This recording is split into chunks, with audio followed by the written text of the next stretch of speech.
करते हैं। ठीक, तो अगर देखो हमारे पास फिर से वही चीज है जो मैंने पिछले क्लास में बताया। ठीक, तो अगर हमको ये क्वेश्चन है और दो वेरिएबल है तो इसी का वैल्यू हमको पूछा है। एक चीज में दिक्कत होता होगा कि फाइनाइट है, मतलब इसकी जो वैल्यू आएगा फाइनाइट आएगा, मतलब एक फिक्स वैल्यू आएगा, क्या होगा मतलब जिसका लिमिट क्या करेगा एग्जिस्ट करेगा, तो कोई दिक्कत नहीं। ठीक, तो अब इसको क्या करते हैं, सॉल्व करते हैं।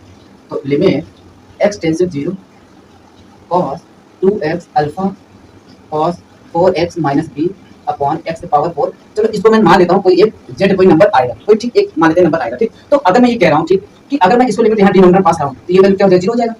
तो मैंने एक चीज कहा, अब यहाँ पर जो वैल्यू है कितना जेड है, मतलब इसका कुछ ना कुछ वैल्यू आउटपुट आना चाहिए। अगर हमने कह दिया कि डिनोमिनेटर के साथ 0, तो हर हालत में डिनोमिनेटर को भी क्या होना पड़ेगा 0, तभी तो हमारा लिमिट एग्जिस्ट करेगा। अगर डिनोमिनेटर 0 नहीं बना तो ये क्या करेगा, अनडिफाइंड कर देगा, तो मतलब क्या होगा, लिमिट एग्जिस्ट नहीं करेगा, तो मतलब उसका आउटपुट नहीं मिल पाएगा। लेकिन हमको यहाँ पर क्या आउटपुट मिला है, तो कहने का मतलब ये हुआ कि अगर इस साइड आउटपुट है तो इधर मुझे आउटपुट लाने के लिए डिनोमिनेटर को क्या होना पड़ेगा, 0 होना पड़ेगा। ठीक, तो हम इसको क्या करते हैं, वैल्यू पास करते हैं। तो cos 2 * x 0, तो कितना हो जाएगा cos 0 alpha cos 0 minus b क्या होना पड़ेगा 0, तो cos 0 करें कितना 1 plus alpha minus b equal to 0। एक इक्वेशन बनकर तैयार हो गया। तो अब देखो यहाँ पर क्या है, डिनोमिनेटर की वैल्यू 0, इसका वैल्यू क्या है 0 और इसका वैल्यू क्या है 0, तो जब 0/0 बनता है तो लगता है क्या है, एल हॉस्पिटल रूल, क्या लगता है एल हॉस्पिटल रूल। तो अब हम क्या करते हैं, यहाँ पर एल हॉस्पिटल रूल लगा देते हैं। ठीक, तो लिमिट, तो ये हो गया क्या x टेंड्स टू 0, तो अब इस cos क्या हो जाएगा माइनस sin 2x * 2, यहाँ पर हो जाएगा क्या माइनस 4 cos क्या हो जाएगा, sorry sin 4 alpha sin 4x constant क्या हो जाएगा 0।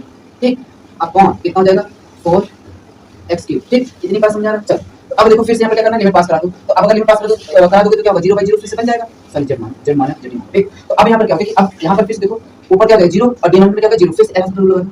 तो लिमिट x टेंड्स टू 0, तो इसका कितना हो जाएगा 4 cos 2x और इसका कितना हो जाएगा 16 अल्फा cos 4x अपॉन ये कितना हो जाएगा 12x2, इतना हो जाएगा। अभी भी देखो फिर से प्रोसेस करना है। तो यहाँ पर क्या अगले में पास करोगे कितना हो रहा है 0, तो अगर डिनोमिनेटर में 0 हो रहा है ऊपर वाले को भी क्या होना पड़ेगा 0। तो हम यहाँ पर क्या कर देते हैं कि 4 - 4 cos 0 degree minus 16 alpha cos 0 की वैल्यू क्या हो जाएगा, इक्वल टू क्या होना पड़ेगा 0। तो अब यहाँ से अगर वैल्यू निकाल दें तो -4 और क्या हो जाएगा, सॉरी 16 अल्फा इक्वल टू क्या हो जाएगा 0। तो अल्फा की वैल्यू यहाँ से कितना आ जाएगा -1/4, मतलब अल्फा की वैल्यू हमको कितना मिल गया -1/4। तो अगर मुझे अल्फा की वैल्यू -1/4 निकला तो क्या इस वैल्यू को यहाँ रख के हम क्या बीटा की वैल्यू नहीं निकाल सकते, निकाल सकते हैं। तो 1 प्लस हो गया, अल्फा की वैल्यू कितना माइनस, तो -1/4 माइनस b इक्वल टू क्या हो जाएगा 0। तो यहाँ सॉल्व कर दो कितना आ जाएगा 3/4 इक्वल टू कितना आ गया, b का आ गया वैल्यू। अब एक बताओ, a की वैल्यू निकल के आ गया, b की वैल्यू निकल कर आ गया, तो अल्फा सॉरी बीटा था ना, चलो b मान लेते हैं, प्लस b की वैल्यू निकालोगे तो कितना आ जाएगा -1/4 प्लस 3/4, तो आंसर कितना आ जाएगा